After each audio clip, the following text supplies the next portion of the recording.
എല്ലാവർക്കും നമസ്കാരം. എൻ്റെ വീഡിയോയിലോട്ട് സ്വാഗതം.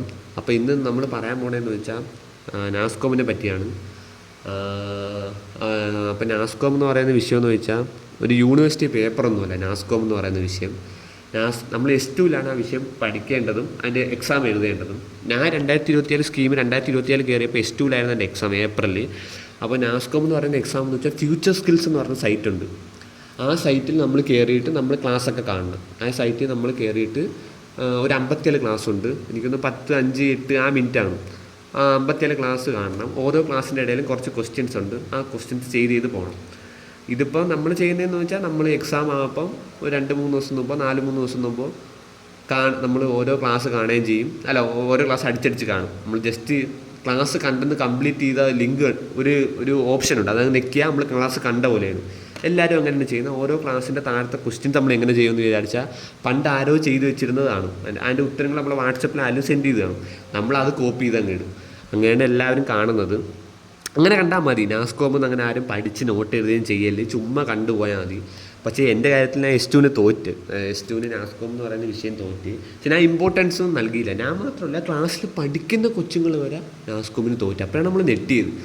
ഇവരാ എന്ന് വെച്ചാൽ ആരും വാല്യൂ നൽകിയില്ല. എല്ലാവരും വിചാരിച്ച നാസ്കോം പഠിപ്പിക്കുന്നതൊന്നും അല്ലല്ല, നമ്മൾ തന്നെ ക്ലാസ് കാണുന്നു, നമ്മൾ തന്നെ എഴുതുന്നു.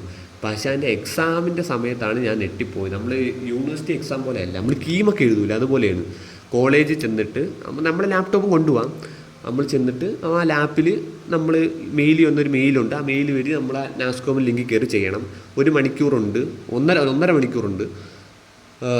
MCQs ആണ് ക്വസ്റ്റ്യൻസ്. എന്ന് വെച്ചാൽ 3 കാറ്റഗറി സെക്ഷൻസ് എന്തോ ഉണ്ട്. ഓരോ സെക്ഷനും ഓരോ ക്വസ്റ്റ്യനും 4 ഓപ്ഷൻ, ഒരു ശരി ഉത്തരം. പിന്നെ ആലോചിക്കേണ്ട കാര്യം എന്ന് വെച്ചാൽ നെഗറ്റീവ് മാർക്കില്ല. നിങ്ങൾ തെറ്റിയെന്ന് പറഞ്ഞ് നെഗറ്റീവ് മാർക്കൊന്നും വരില്ല. ശരിയായി 100 മാർക്കിനാണെന്ന് എക്സാം. 50 മാർക്ക് എടുത്താൽ ജയിച്ച്. എനിക്കൊന്ന് ഒരു ക്വസ്റ്റ്യന് 4 മാർക്ക് വീതമാണെന്ന് തോന്നുന്നു. എനിക്ക് അങ്ങനെ തോന്നുന്നു. അത് 3 മാർക്കോ 2 മാർക്കോ എന്തോ ആണ്.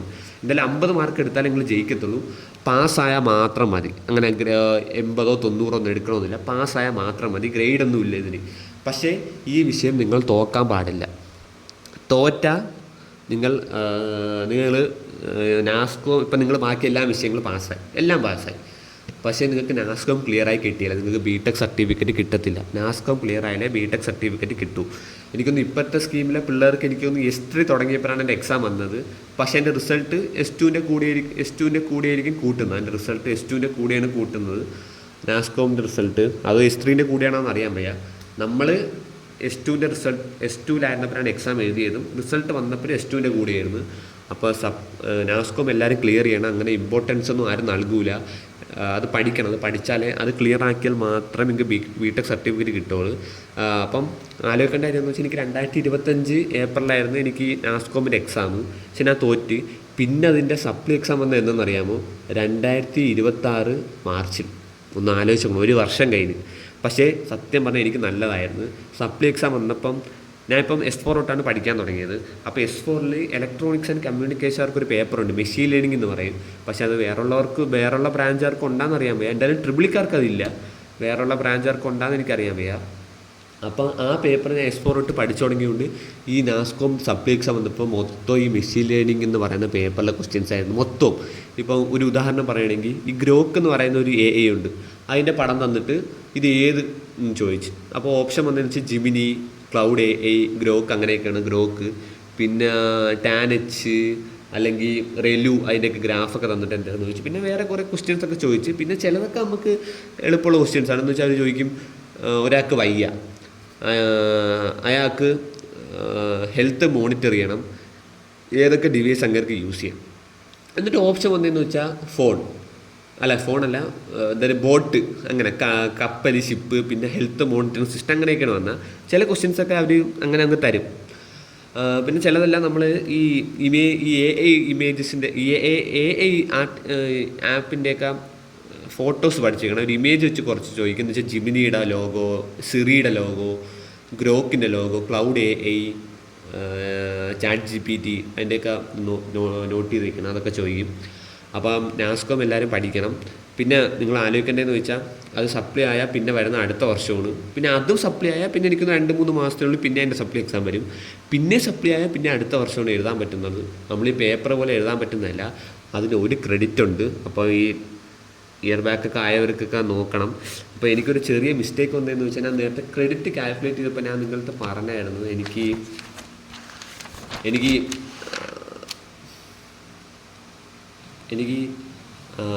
S1 S2 ഇന്ന് എനിക്ക് S1 S2 എനിക്ക് 7 ക്രെഡിറ്റാണ് ഉള്ളതെന്നാണ് പറഞ്ഞത്. അത് 7 അല്ല, എനിക്ക് 8 ആയിരുന്നു. ഞാൻ നാസ്കോം മാർച്ചിലാണ് ക്ലിയർ ആയത്. അപ്പോൾ S1 S2 എനിക്ക് 8 ക്രെഡിറ്റ് ഉണ്ട്. ആ 8ഉം ഈ 15 എനിക്ക് ഫിസിക്സും C പ്രോഗ്രാമിങ് ക്ലിയറായി. അപ്പോൾ അതിൽ നിന്ന് 8 ക്രെഡിറ്റ്. എനിക്ക്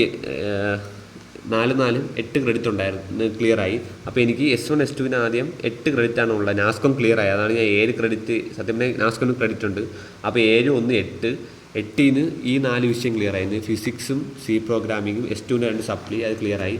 അപ്പം 8ഉം 16. പിന്നെ എനിക്ക് ശനിയാഴ്ച S1 സപ്ലി റിസൾട്ട് വന്ന് മാത്സിന് 3 ക്രെഡിറ്റും കെമിസ്ട്രിക്ക് 4 ക്രെഡിറ്റും 7. അപ്പം 16ഉം 7ഉം 20 23. എനിക്ക് ഇപ്പം 23 ക്രെഡിറ്റായി. സോ എനിക്കിപ്പം ഞാൻ 23 ക്രെഡിറ്റ് ഇപ്പോൾ ടോട്ടലി ആയി എനിക്ക്.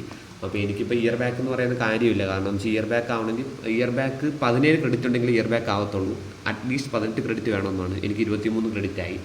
സോ ഞാനിപ്പോൾ കുറച്ച് സേഫായിട്ടിരിക്കണം. പക്ഷേ ഞാൻ എന്നാലും ഇയർ ബാക്ക് ഉണ്ടെന്നൊക്കെയാണ് പറയുന്നത്. അപ്പോൾ എല്ലാവരും നല്ല പഠിച്ച് തുടങ്ങുക. ഇനി S7 ഒരു ഇയർ ബാക്ക് ഉണ്ട്. അന്ന് എനിക്ക് തോന്നുന്നു S1 S2 S3 S4 S5 5 സെമ്മിനും കൂടെ 37 ക്രെഡിറ്റ് എന്തോ വേണം. അപ്പോൾ ഞാൻ പഠിച്ച് തുടങ്ങിയാണ്. ഇപ്പോൾ എനിക്ക് 23 ആയുള്ളൂ. പിന്നെ S5 എന്നൊക്കെ നമ്മൾ മാക്സിമം 10 STP എടുക്കാനുള്ള ടാർഗറ്റ്, അത് പഠിച്ചുകൊണ്ടിരിക്കുകയാണ്. പിന്നെ അടുത്ത സെമ്മി ഏതാണുള്ള സപ്ലൈ എക്സാമാണ്. സെക്കൻഡ് സെമ്മിലെ maths, SST, python, basic electronics and electrical. അപ്പം അത് നമ്മൾ പഠിച്ചുകൊണ്ടിരിക്കുകയാണ്. അത് ചെയ്യണം. ഇത് ഞാൻ ഇത്രയും പഠിച്ച് തീർത്തി, ജൂണിലെല്ലാം പഠിച്ച് തീർത്ത്. ഇപ്പോൾ S5 കാര്യങ്ങൾ പഠിച്ചുകൊണ്ടിരിക്കുകയാണ്.